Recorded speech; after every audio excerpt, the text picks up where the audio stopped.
تو اللہ کے حبیب علیہ الصلوۃ والسلام اعلان نبوت کے 11ویں سال یہ محسوس فرمائے کہ یہ جو مکے کے مشرکین ہیں، کفار ہیں، یہ آسانی سے اسلام کی طرف نہیں آ رہے ہیں اور بڑے سخت قسم کے کافر ہیں، اور طرح طرح کی تکالیف جو سرکار پاک صلی اللہ علیہ وسلم کو اور اصحاب رسول اللہ صلی اللہ علیہ وسلم کو پہنچی، اس کا کچھ تذکرہ کل آپ کے سامنے ہوا۔ تو حضور علیہ الصلوۃ والسلام نے یہ ارادہ فرمایا کہ دعوت و تبلیغ کے کام کو مکے سے نکال کر کہیں دوسرے طرف لے جانا چاہیے۔ تو اس عزم اور اس ارادے کے ساتھ جس مقام کا سرکار نے انتخاب فرمایا وہ تھا طائف، اور طائف مکہ مکرمہ سے 100-150 کلومیٹر کے فاصلے پر ایک نہایت ہی زرخیز مقام ہے، آج بھی اس کا وہی نام ہے۔ اور اس مقام پر اس زمانے میں عمیر نام کے ایک شخص کا خاندان بستا تھا، اور اس کی اولادوں میں 3 جو لوگ تھے، ایک حبیب نام کا شخص تھا، ایک عبد یالیل اور ایک مسعود۔ ان کا جو ہے بڑا اثر اور غلبہ طائف میں تھا۔ تو آقا علیہ الصلوۃ والسلام حضرت زید بن حارثہ رضی اللہ عنہ جو سرکار کے غلام خاص ہیں، ان کو لے کر کے طائف تشریف لے گئے، اور وہاں جا کر یہ تینوں جو سردار تھے عمیر کے خاندان میں، ان سے ملاقات کیے، کیونکہ اس زمانے میں طریقہ یہ تھا کہ اگر کسی قوم کا بڑا آدمی، سردار یا اور کوئی رہبر کسی بات کو مان لیتا تو ساری قوم اس کے پیچھے چلتی تھی اور اس کی بات کو تسلیم کر لیتی تھی۔ تو اس لیے سرکار پاک صلی اللہ علیہ وسلم ڈائریکٹ ان کی قوم کے پاس جانے کے بجائے ان سرداروں کے پاس تشریف لے گئے، کیونکہ قومیں اس زمانے میں صرف اپنے بڑوں کی بات مانتی تھی۔ تو رسول پاک صلی اللہ علیہ وسلم جب جا کر ان کو دعوت دین دیے، توحید اور رسالت ان کو پیش فرمائے، تو وہ بدبخت جو ہے قبول کرنا تو دور کی بات ہے، رسول پاک صلی اللہ علیہ وسلم کے ساتھ استہزاء کرنے لگے، مذاق کرنے لگے، اور بڑے گستاخانہ کلمات سرکار پاک صلی اللہ علیہ وسلم کی شان میں انہوں نے کہے۔ اور نہ صرف یہ کہ انہوں نے سرکار پاک صلی اللہ علیہ وسلم کی دعوت کو رد کر دیا، بلکہ اس درجے گھٹیا حرکت پر اترا ہے کہ اپنے قبیلے کے لچوں، لفنگوں اور غنڈوں کو سرکار پاک صلی اللہ علیہ وسلم کے پیچھے لگا دیا۔ تو سرکار پاک علیہ الصلوۃ والسلام جب وہاں سے واپس لوٹنے لگے تو وہ لچے لفنگے سرکار پاک صلی اللہ علیہ وسلم کو گالیاں دینے لگے، بری باتیں کرنے لگے، اور اس سے بھی جب ان کا دل ٹھنڈا نہیں پڑا تو حضور علیہ الصلوۃ والسلام کے اوپر سنگساری کر دی، پتھر برسانے لگے۔ حضرت زید بن حارثہ رضی اللہ عنہ سرکار کی ڈھال بن کر پتھروں کو اپنے اوپر لیتے تھے، لیکن اس کثرت سے انہوں نے سنگباری کی کہ سرکار پاک صلی اللہ علیہ وسلم کو پتھر آ کے لگتے گئے تو حضور کا سارا جسم لہولہان ہو گیا، اور اتنا خون بہنے لگا، اتنا خون بہنے لگا کہ خون جسم سے بہتے بہتے سرکار پاک صلی اللہ علیہ وسلم کی جوتیوں میں آ کر جمع ہو گیا، جس سے آپ کے خدود مبارک جوتیوں سے چمٹ گئے۔ اور جب سرکار پاک صلی اللہ علیہ وسلم ان زخموں سے چور ہو کر تھک ہار کے بیٹھ جاتے تو یہ بدبختوں کو ذرا سا بھی رحم نہیں آتا رحمت للعالمین صلی اللہ علیہ وسلم پر، داعیہ برحق پر، جو ان کو دین کی طرف، حق کی طرف، رحمت کی طرف اور اچھی اچھی باتوں کی طرف بلانے کے لیے تشریف لائے تھے ان کے بیچ میں۔ تو وہ کیا کرتے تھے، ان کا رٹھا پکڑ کر اٹھاتے تھے، جب میرے سرکار کھڑے ہوتے تو دوبارہ پتھراؤ کرتے تھے، یہاں تک کہ سرکار پاک صلی اللہ علیہ وسلم زخموں سے چور تھک ہار کر طائف کے علاقے سے جب باہر نکلے تو وہاں مکے کے 2 بڑے کفار جن کا نام اس سے پہلے واقعات میں گزرا ہے، عتبہ اور شیبہ، عتبہ ابن ربیعہ اور شیبہ ابن ربیعہ، تو ان کا وہاں فارم ہاؤس تھا، ان کا ایک انگور کا باغ تھا، دولت مند تھے، جیسے آج بھی آپ دیکھتے ہیں دولت مند لوگ اپنے جو ہے شہروں سے ہٹ کر جو ہے فارم ہاؤسہ بناتے ہیں اور جو ہے اپنا پرسکون ماحول میں جا کر رہنے کے لیے کچھ انتظام کرتے ہیں۔ تو اس زمانے میں بھی ان لوگوں کا باغ تھا، کیونکہ وہ زمین زرخیز تھی، مکے میں تو کھیتی ویتی ہوتی نہیں تھی، لیکن حیرت انگیز طور پر مکے سے 100-150 کلومیٹر کے فاصلے پر بڑی زرخیز زمین آج بھی موجود ہے، لوگ جو جا سکتے ہیں جا کر بھی آتے ہیں، کئی وہاں رہ کر بھی آئے ہیں۔ تو مختصر یہ کہ سرکار پاک علیہ الصلوۃ والسلام زید بن حارثہ رضی اللہ عنہ کے ساتھ ان لوگوں کے باغ کے پاس جا کر تشریف فرما ہو گئے، تو یہ دونوں وہاں اس وقت موجود تھے، عتبہ و شیبہ ابنان ربیعہ، تو ان کو جو ہے رحم آ گیا سرکار پر، اور پھر وہ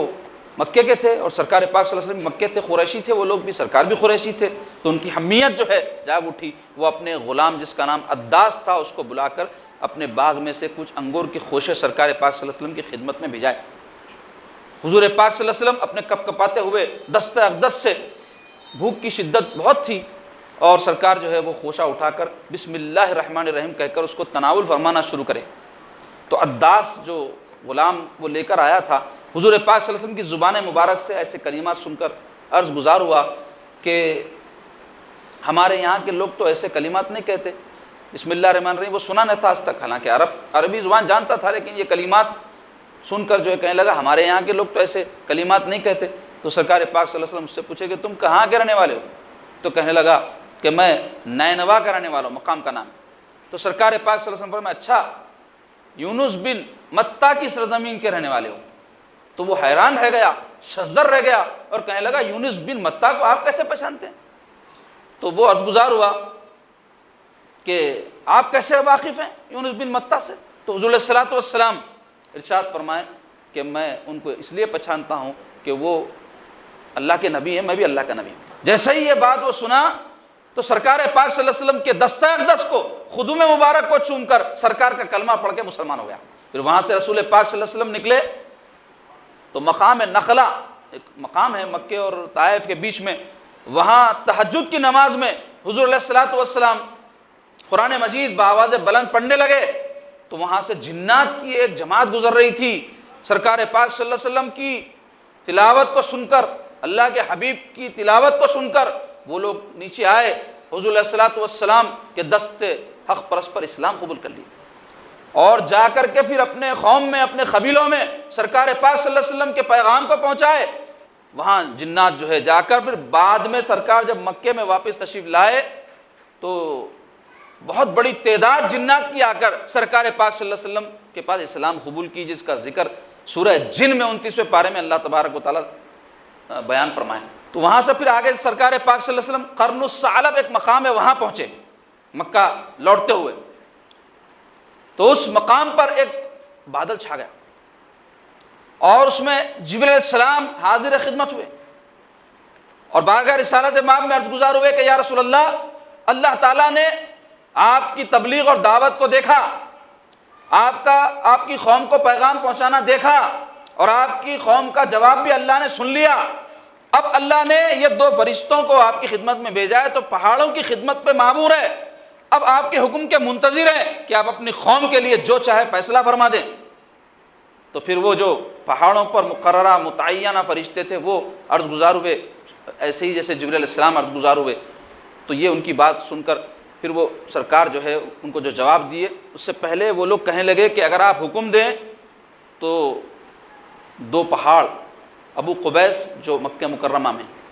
اور ایک پہاڑ کوئی اقعان اس کا نام ہے، یہ 2 پہاڑوں کے بیچ میں یہ طائف بستہ تھا، تو اگر آپ حکم فرمائیں تو ان 2 پہاڑوں کو ہم پیس کے رکھ دیں، یعنی اس کے بیچ میں جو بھی آئے سو ہلاک ہو جائے، عذاب نازل کر دیں۔